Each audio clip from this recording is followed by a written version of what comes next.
Moi, j'avais dit à mon Sure. que je vais venir, elle m'a dit si de venir, mais je savais. C'est impossible. Historique destiné aux élèves et aux générations jeunes afin de leur apprendre un maximum de choses sur ces événements qui constituent la mémoire partagée entre le Royaume du Maroc et d'autres pays, frères et amis. C'est donc à la date de 31 décembre dernier, 116 contes et récits. Des contes et des récits illustrés par des images. Images, bien sûr, sur des personnalités combattantes, marquantes de l'histoire, ainsi que sur des événements de l'histoire, y compris d'ailleurs la bataille de Jonglot.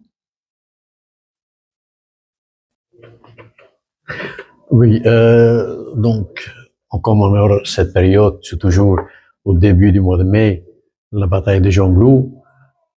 C'est un événement que je suis depuis plus que 25 ans. Donc, c'était la première fois, ça fait 25 ans que j'ai entendu qu'il y avait une cimetière aux environs de Jonglou et qu'il y avait des tombes des soldats marocains. Je ne le savais pas, comme beaucoup de gens. Alors j'allais régulièrement, chaque année, j'allais voir, chercher, étudier, interviewer les gens. Et après 25 ans, je pensais que c'était mûr le moment de d'écrire un livre là-dessus et en même temps un documentaire filmé. Donc le livre s'appelait Une victoire gardée sous silence parce que c'était au fond une victoire marocaine, une victoire techniquement. C'est bien, c'est pas une victoire, une grande victoire, mais c'est grâce à cette victoire, au fond, que le Maroc a retardé l'avance des Allemands 3 jours, tandis que les Allemands ont traversé de la frontière jusqu'à Jonglou en quelques heures. Alors, l'arrivée des Marocains, il faut bien le dire, que les Marocains se trouvaient avant, donc le 10 mai, quand la guerre s'est éclatée, les Marocains étaient à la frontière française. Ils ne pouvaient pas entrer en Belgique sans l'autorisation des Belges, parce que la Belgique avait une neutralité, elle ne pouvait pas faire la guerre contre les Allemands. Les Français ont déclaré la guerre, mais ils ne peuvent pas traverser la Belgique vu que l'État belge est libre, donc il ne laissait pas. Mais quand les Allemands ont attaqué la Belgique, parce qu'il faut bien se dire que le fort Ebn Emal, qui devait jouer un rôle très important pour la défense de la Belgique, quand la Première Guerre mondiale a été finie, les Belges ont construit un fort Ebn Emal à côté de la frontière hollandaise, avec l'idée que les Allemands ne pouvaient pas la traverser simplement en quelques minutes. Tous les experts qui sont venus voir le fort de Benemal ont dit c'est phénoménal, c'est incroyable, les Allemands ne peuvent jamais passer. Et s'ils passent, il leur faut 6 jours pour pouvoir avoir le fort Ebn Emal. Ce qui était tout à fait le contraire. Quand les Allemands ont attaqué, les Marocains étaient en France. Ils ont attaqué, ils sont venus avec des avions. Donc c'est pas des avions, donc sans moteur. Ils ont pris le fort Ebn Emal, qui devait résister en principe 6 jours. Ils l'ont pris en pas encore 30 minutes. Et puis alors la Belgique a donné l'autorisation à l'armée française de venir les aider. Et les Marocains sont partis donc de Beauvais, donc la frontière française franco-belge. Il y en avait qui sont venus avec des avions, mais il y avait même qui sont venus à pied. Vous savez, imaginez à pied de la France jusqu'à Jonglou. Et là, il y a une rencontre. Et c'est au fond la plus grande bataille des chars de l'histoire humaine. Alors, avec l'arrivée des Marocains qui sont venus, ils sont arrivés, ils sont directement entrés dans la confrontation avec les Allemands, qui était bien plus matériel, avec des avions, avec tous les derniers matériaux possibles, et surtout le Stuka qui faisait un bruit énorme et qui effrayait les gens. Donc, ils ont résisté 3 jours. Juste le temps que les Alliés, les Français et les Anglais retournent et prennent les bateaux pour rentrer en Angleterre, pour revenir après, pour libérer donc la Belgique et la France et l'Europe. Il faut signaler que, au fond, les Allemands ne s'attendaient pas à cette résistance marocaine.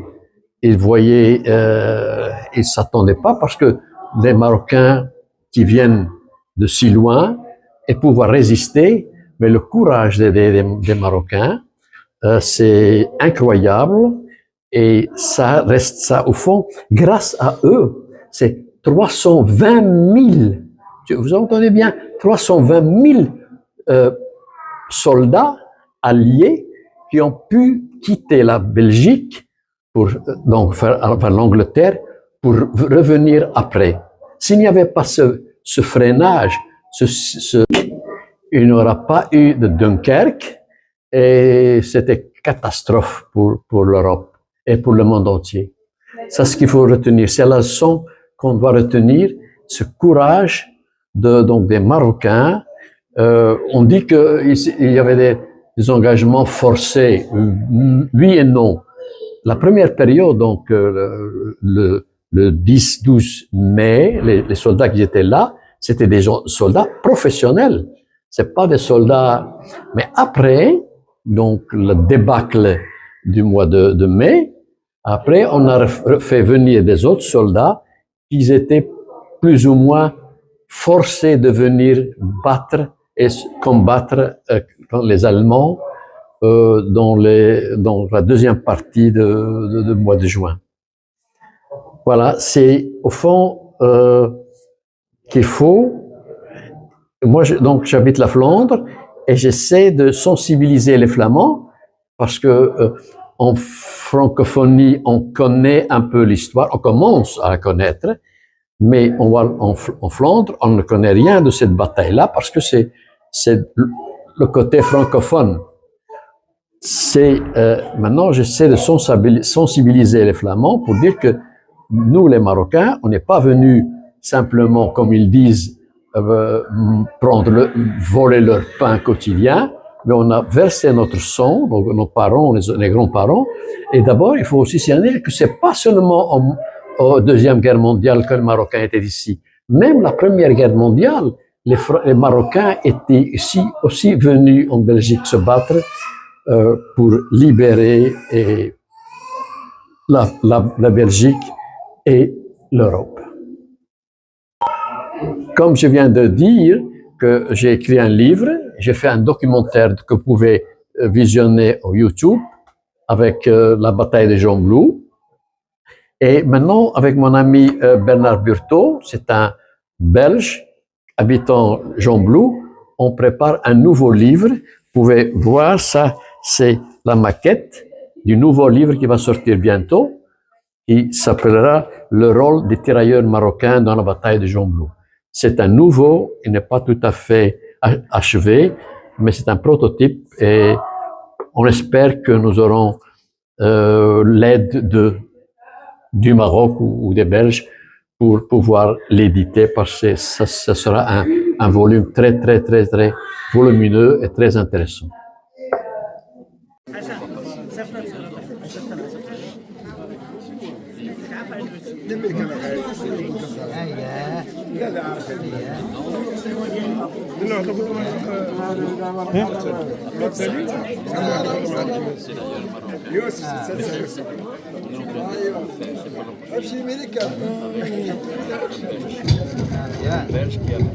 de Jean Blou. Tous les deux, on fait maintenant le livre.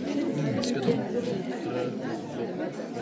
le programme, le projet, s'il y a possibilité.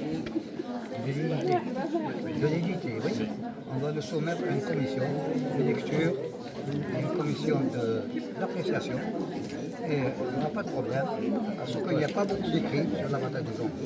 Non, non, non. Il y a Anna. Anna, c'est le meilleur. Vous connaissez Là, Anna. le livre Anna. Oui, bien sûr. Ça, c'est le meilleur. ولكن أنا كدوي هذا في فيتنام لا كي دايره هي Oui, mais il y a tout. مثلا لا بيان سور Et ça, il faut essayer de sauver. Il y a dans une église à Chastre, il y a dans une église, il y a comme ça, témoignage des militaires français et des militaires belges. Témoignage sur la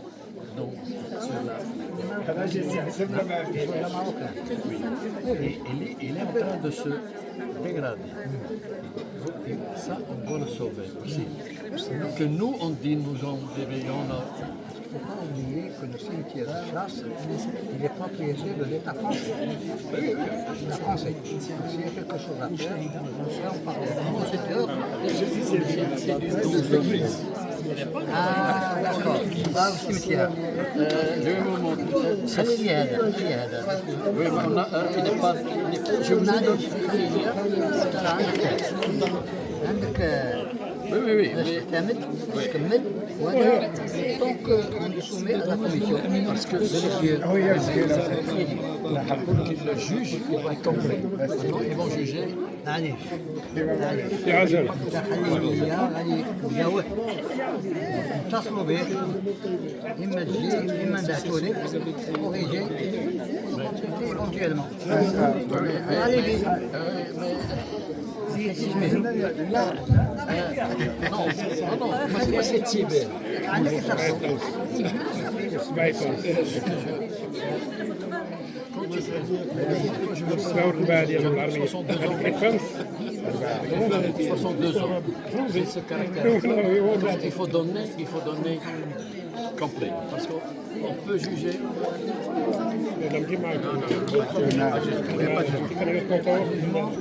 s'il y a quelque chose à faire il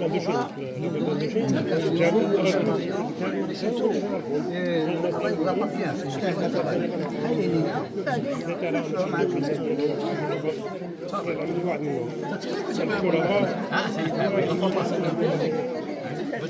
Non. J'ai vu à l'hôtel.